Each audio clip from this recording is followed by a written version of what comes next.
Saturday night in Las Vegas, it's Anderson Silva winning by unanimous decision in UFC 183 over Nick Diaz. We're going for a ride with Chael Sonnen and Gilbert Melendez, and the president of UFC now joins us, Dana White. Was it the most exciting main event UFC history? No, but certainly had the people riveted. How did you see it from your seat?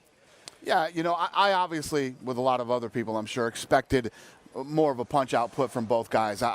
Nick Diaz's style is he moves forward, he gets in your face, he taunts you, but he throws tons of punches. And Anderson Silva is one of these guys who can, pull off anything. He can throw you a front kick to the face. His hands are unbelievable, flying knees. You didn't see a lot of that. But, on the flip side, you got to understand, Anderson Silva is coming off a devastating injury that he recovered from. The fact that he's even in here fighting, this isn't basketball, baseball. This is combat sports where two men go in, and it is contact from bell to bell. And I said before the fight started, there was going to be a lot of mental, involved in this thing. And I think Anderson needed to go those 5 rounds.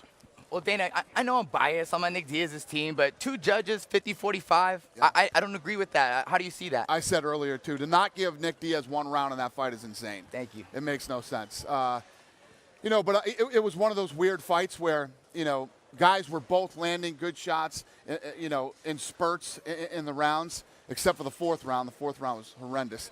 And it was kind of weird. They'd clinch up and throw some punches. It just, I don't know. It wasn't a fight that really flowed. Right. All right, Dana, let's play a real quick game. Matchmaker, you got to choose one of these fights. Chris Weidman versus Anderson Silva 3 or Anderson Silva super fight GSP. Which one do you take?